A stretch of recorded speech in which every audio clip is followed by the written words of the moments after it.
If a person does what I've done, they should be executed, bottom line. June 26, 1990, on his execution day, James Edward Smith requested a last meal that unsettled everyone. He asked for a special kind of dirt used in voodoo rituals because he believed it would aid in his reincarnation.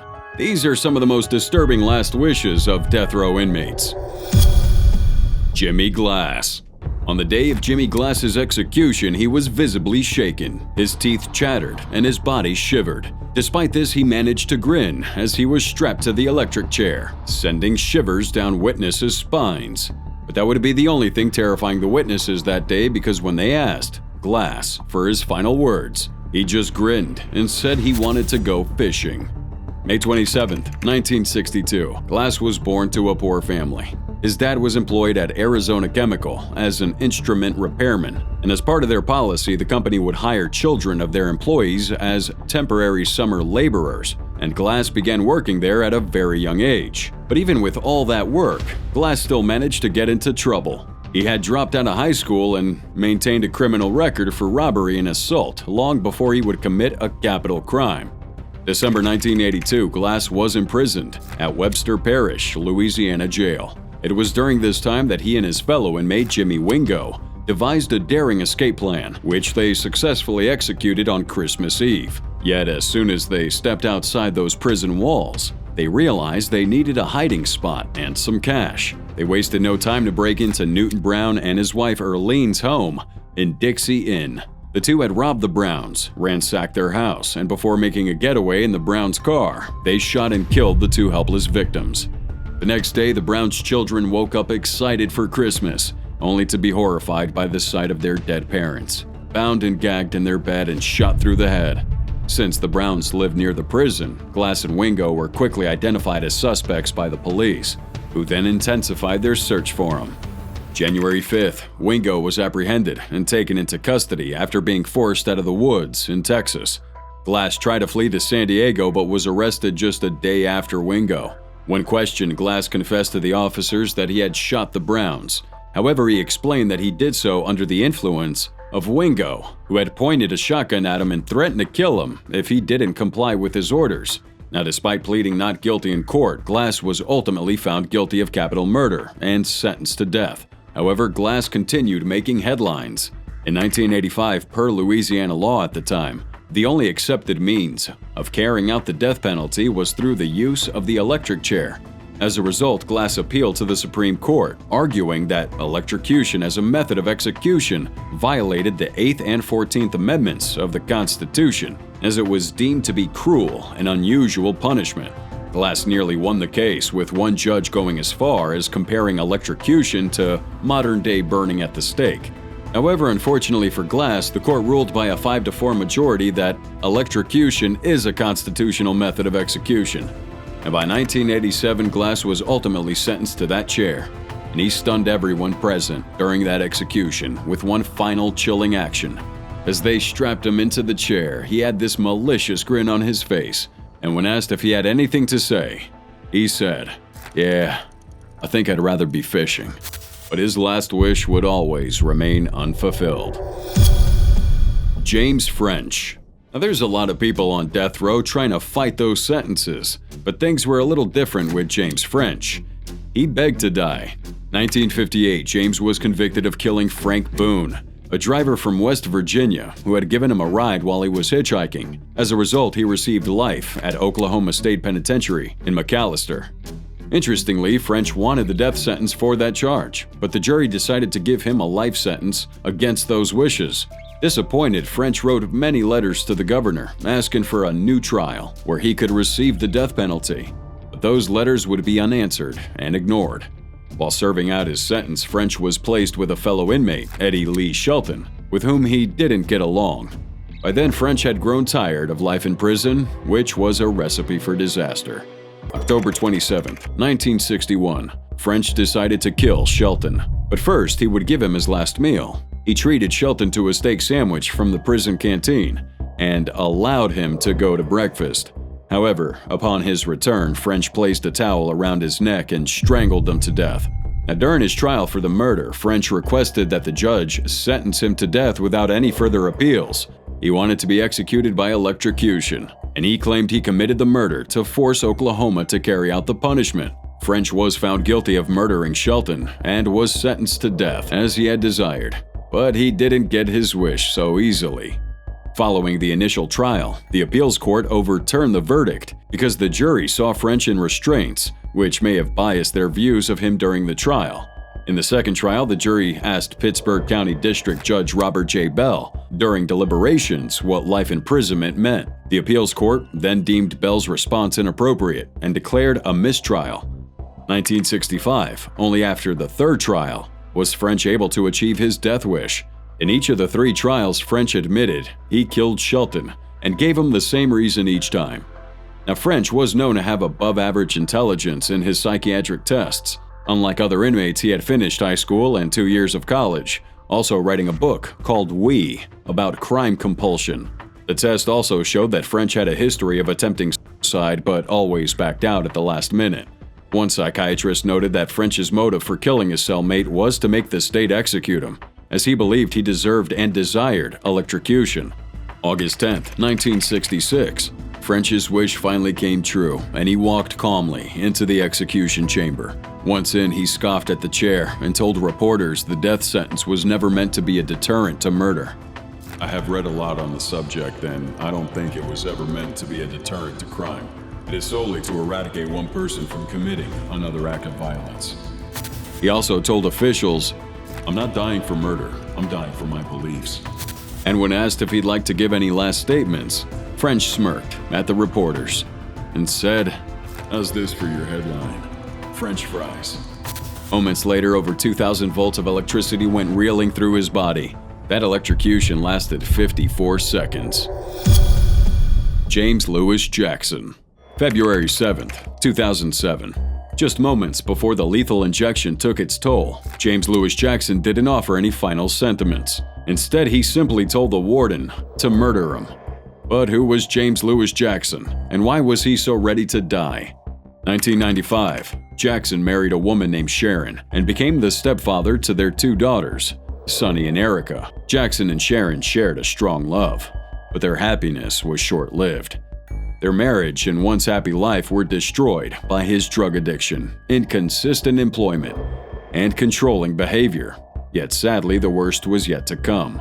April 9, 1997. One of Sharon's colleagues grew worried when she didn't show up to pick her up for work. The coworker contacted Sharon's sister, who, along with her mother, went to Jackson's apartment and entered the residence, finding Sunny and Erica's bodies in one bedroom and Sharon's body in another. They had been choked to death. At 9:40 a.m., James Jackson arrived in a car as the Harris County Sheriff's Department was investigating the killings. Around the same time, Detective Anthony Rossi, the lead investigator, had discovered a handwritten note on top of a chest of drawers. The note read, "I love Sharon, Sunny, and Erica. I could not take care of my family. I don't have a job. I gave them back to God. He and they will understand. James." Detective Rossi then went outside to talk to Jackson, who calmly confessed to killing his wife and stepdaughters. Jackson said that he was upset that Sharon planned to divorce him and asked each of his stepdaughters how they felt about the impending split. When one of the girls said she didn't care one way or the other, Jackson strangled her to death with his arm. He asked the same question of the other girl, and even though she told him she loved him and wanted him to stay in her life, Jackson ended up killing her too. Now he placed both girls in the beds and then strangled their mother when she returned home. The police weren't surprised by Jackson's violent behavior because he'd previously spent 5 years in prison for shooting the father of his ex-girlfriend, causing him to lose hearing in one ear. January 28, 1998, Jackson was convicted of capital murder and received the death penalty. Now he tried to appeal that, but the court ultimately upheld both the conviction and sentence. February 7, 2007. Jackson entered the execution chamber with a smile, appearing surprisingly positive and accepting his impending fate.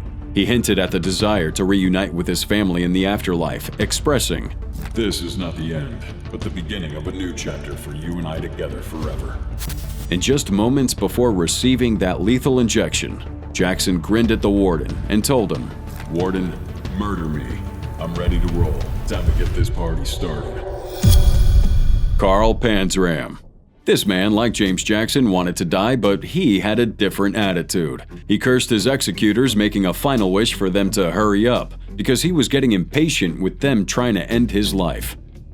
June 28, 1891. Carl here was born in Minnesota to parents who had immigrated from East Prussia. Now, his father abandoned the family when he was just a little boy, and when he was 12, Panzer committed his first burglary and ended up at Minnesota State Training School, where the staff treated him horribly, with beatings, assaults, and torture. He was let go from the school during his teens and wasted no time running away from home. Panzer would have moved from place to place by hopping train cars. He would rob innocent people he came across during his travels, which eventually landed him in more trouble with the law. By 1908, he was sent to the U.S. disciplinary barracks at Fort Leavenworth in Kansas, and when asked about his experience at the correctional facility, he said, "I was a pretty rotten egg before I went there, but when I left there, all the good that may have been in me had been kicked and beaten out of me." Once released, Panzer returned to his habits and progressively became a more violent criminal, as he physically and sexually assaulted many of his robbery victims. June 24, 1915. Panzer got caught again, receiving a 7-year sentence at the Oregon State Penitentiary. In his first year at jail, Panzer helped a fellow inmate, Otto Hooker, break out. While on the run, Hooker killed the prison warden, which made Panzer an accessory to the crime, his first time being connected to a murder. They gave him extra time, but Panzer chose not to stick around the prison either. By 1918, he broke out and embarked on a horrific murder spree along the East Coast. A decade later, Panzer was eventually arrested again for stealing and was sent to Leavenworth Federal Penitentiary. But this wouldn't be the only crime he would be punished for while he was there. He later claimed to have committed 21 murders, more than 1,000 acts of sodomy, and thousands of robberies and arsons. But he was far from remorseful. To use his own words, "For all these things, I'm not in the least bit sorry." When he first got into prison, he told the warden that he'd kill the first man who bothered him, and that's exactly what he did. A few months into that term, Panzer brutally murdered the laundry foreman by beating him with an iron bar. It would be for this crime that Carl Panzer was sentenced to death. Now, this might have been a dream come true for someone like Carl. As he once put it, "I look forward to a seat in the electric chair or dance at the end of a rope, just like some folks do for their wedding night." When human rights activists tried to interfere on his behalf and stop his execution, he scorned them and told them he wished he could kill them all. September 5th, 1930, Carl Panzer was finally hanged as he had desired. At the time of his death, he was 39, and almost no one was sad to see him go. So eager to die, Panzer last statements was, "Hurry it up, you bastards. I could kill a dozen men while you're screwing around." George Bernard Harris. September 13th, 2000. George Harris sat waiting for his lethal injection that would end his life, but in his final moments, he had made a last wish, hoping that someone would fulfill it after his death: to kill his trial attorney.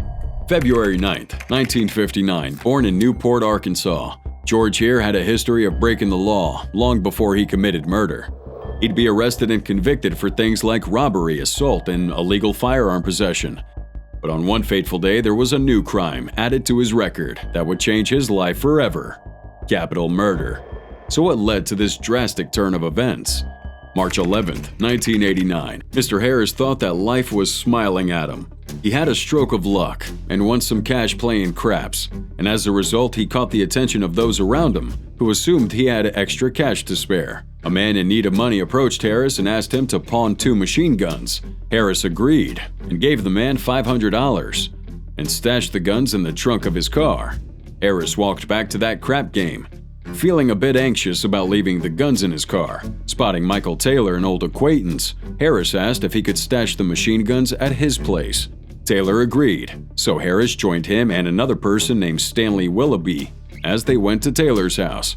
Once they got there, Taylor asked Willoughby to bring the guns inside.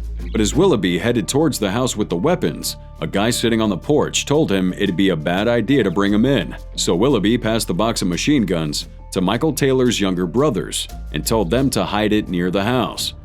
The boys took the box and hid it under some bushes in the backyard. Then they left without letting Willoughby know where they stashed the guns, and Harris had already left the house too, so he was clueless about what went down. Around 8 p.m., Harris came back looking for Michael Taylor. saying he needed to grab the guns. Taylor had no idea where they were, but Harris was insistent, saying that he needed them right away. At some point during the day, Harris had been called a punk, so he told Taylor that he was going to do a drive-by to show everybody that he wasn't a punk. Taylor had told Harris to ask Willoughby, and when Harris asked him, Willoughby explained that he didn't know where those guns were, and that they'd have to wait for the young Taylors to arrive. Harris insisted that he wanted those guns and that he wanted them now, but Willoughby told him, "Well, I can't help you." and that's when from his waistband Harris pulled out a .41 caliber Magnum and shot Willoughby in the lower face and neck, killing him instantly. He then fled the scene and ultimately made his way to a female friend's apartment, but justice quickly caught up with him. March 15, 1989, the police arrested Harris in Colombia while he was committing an armed robbery there. During his trial, Harris admitted killing Willoughby but claimed it was in self-defense during an argument in a drug house, but in the end he was found guilty and got the death penalty. His defense attorney said that Harris's previous convictions influenced the jury to find him guilty, but apparently Harris saw that differently. He was convinced his lawyer didn't do enough to save his life, and as it seems, Harris never really forgave him and held on to that grudge till he died. September 13, 2000, as Mr. Harris was sitting here with lethal drugs ready to go inside him, he had a creepy final wish, saying, "Somebody needs to kill my trial attorney." William Bonnan. In just 1 year, from 1979 to 1980, the freeway strangler, William George Bonnan, killed at least 21 people, but some think he might have killed even more. He was sentenced to death, and on his execution day, his final wish shocked everyone. January 8, 1947, born in Connecticut, William Bonnan was the product of a dysfunctional family and molestation. His childhood would contain an alcoholic father with an absent mother, leaving his grandfather, a convicted child molester, as his primary caregiver. At the age of 8, he fled his home, and during his early teenage years, he was sent to a juvenile detention center for stealing license plates. While in juvie, it's alleged that Bonnan was sexually assaulted by older boys. 1965. William enlisted into the U.S. Air Force and served during the Vietnam War as a helicopter gunner. It was there that his dark side started to reveal itself. During his enlistment, he assaulted 2 soldiers under his command. When he was 22, he was arrested for sexually assaulting 5 boys in the South Bay region and served more than 5 years in jail. Once he was released, he proceeded to sexually assault another boy. He was immediately sent back to prison for an additional 4 years. 1979. William was again released from prison and vowed never to get caught again. This tragically resulted in the escalation of violence, as Bonnan started killing his victims to avoid leaving any witnesses or evidence behind. However, he wouldn't commit these murders alone, as he would have 4 accomplices: Vernon Butts, Gregory Miley, James Monroe, and William Pugh. This caused his body count to rise quickly. Later, it was officially proven that Bonnan had murdered 14 boys and is believed to have killed up to 21 people. Though some say that the total could be 36 or higher, the body count would have kept going up if it wasn't for the arrest of one of his accomplices, William Pugh, who confessed to allegedly only witnessing the murders. Following his statements, the police quickly placed Bonnan under surveillance. June 11, 1980. William set out in his van, stopping to talk to 5 young men along the way. Finally, one accepted a ride. The police apprehended Bonnan while he was in the act of sexually assaulting this victim. They would also find a white nylon cord, several knives, and a thick scrapbook of clips about the freeway killer in his van. November 4th, 1981, William Bonnan stood trial and received a death sentence. He subsequently made history as the first person to die by lethal injection in California. February 23, 1996, on his final day, Bonnan spent time with his friends, and in the late afternoon, he was escorted into the death watch cell for his last meal. Will requested 2 large pepperoni and sausage pizzas, 3 pints of coffee ice cream, and 3 six-packs of regular Coca-Cola. And in his final words, Bonnan hoped that people would see him as an example and think twice before breaking the law. I would suggest that when a person has a thought of doing anything serious against the law, they should go to a quiet place and think about it seriously. Thomas J. Grasso. 1995, just before his execution, Thomas here was upset because his final request wasn't fulfilled to his liking, and he made sure to let everyone know about it. November 23, 1962, Thomas Grasso was born in West Babylon, New York. Before he was born, his older brother, Joseph Grasso, tragically died when a neighbor accidentally ran him over with a car. Thomas was supposed to be named after his late brother, but his mom decided to make it Thomas Joseph because a psychic had warned her that naming him Joseph would bring bad luck. Despite the name change, Grasso's life was filled with turmoil, eventually leading him to the execution chamber. December 24, 1990, Grasso strangled 87-year-old Hilda Johnson with her own Christmas tree lights in her Tulsa home before robbing her. Just 6 months later, he would murder 81-year-old Leslie Holtz from Staten Island after stealing his Social Security check. New York detectives investigating Holtz's murder arrested Grasso shortly after the murder, and he confessed to both murders within 2 weeks. September 28, 1992, Grasso was sentenced to death in Oklahoma. March 20th, 1995, he made his way from his cell to the execution chamber, and as he was getting strapped to the gurney, he glanced at the reporters and said, I didn't get my SpaghettiOs. I got spaghetti. I want the press to know this. You see, for his last meal, he requested SpaghettiOs, 4 dozen steamed mussels and clams, a Burger King double cheeseburger, a half dozen barbecued spare ribs, and 2 strawberry milkshakes. But the one thing he really wanted, SpaghettiOs, wasn't what he received, much to his disappointment. Victor Feger. Picture yourself, you've just been found guilty of murder and are facing the death penalty. Before you meet your fate, you have a last meal. What do you choose? A lavish feast, perhaps? Victor here took a really different approach, requesting a single olive with the pit still inside. 1960, Robert Feger, a Michigan native, arrived in Dubuque, Iowa, and rented a room in a rundown boarding house. Shortly after his arrival, Feger started calling doctors from the local Yellow Pages in alphabetical order, claiming a woman needed medical help. Eventually, he got to Dr. Edward Bartles. When this doctor arrived, Feger kidnapped and killed him in Illinois, leaving his body in a cornfield with a gunshot wound to the head. A few days later, Feger was caught in Birmingham, Alabama, while trying to sell Bartles' car to James B. Alford, who felt suspicious and alerted the FBI. Because Feger transported his hostage across state lines, federal charges were filed against him. He tried to blame a drug addict from Chicago for the murder, but authorities found no evidence of that. This man was eventually convicted in federal court and sentenced to death. March 15, 1963, Feger was executed by hanging. For his last meal, he requested a single olive with the pit still in it, and he told the guards he'd hoped an olive tree would sprout out from his grave as a sign of peace. Feger may have been content with his simple last meal, but the next person on this list definitely wasn't. Ray Rector.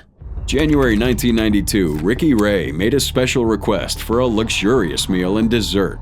However, after he finished eating, he set aside that dessert and informed the officers there who came to take him to the chamber that he wanted to save it for later. So, who was Ray Rector, and how did he end up with such a disturbed state of mind? March 21, 1981, Rector and some friends drove to a dance hall in Conway, Arkansas. When Rector's friend was denied entry for not being able to pay the $3 cover charge, Rector became enraged, pulling out a .38 caliber from his waistband and fired several shots, wounding 2 and killing a third man named Arthur Criswell. After leaving the murder scene, Rector used his friend's car to wander around the city for 3 days, finding shelter in the woods or even staying with relatives. March 24th, Rector's sister managed to convince him to turn himself in. He would agree to surrender, but only to Officer Robert Martin, whom he'd known since he was a child. Martin arrived at Rector's mom's home shortly after 3 p.m. and chatted with his mom and sister. Rector arrived shortly after and greeted Martin. While Martin was distracted, Rector quickly pulled out a gun from his back and shot him twice. Rector then turned around and walked out of the house. Once he walked out of his mother's house, he put the gun to his own temple and fired. He was quickly discovered by other police officers and taken to the local hospital, but that shot had destroyed Rector's frontal lobe. So he would make it through surgery and was put on trial for the murders of Criswell and Martin. His defense attorneys argued that Rector was intellectually impaired and not competent to stand trial. However, after hearing conflicting testimony from several experts who had evaluated him, it was ruled out that he was competent to stand trial, and he was convicted on both counts and sentenced to death.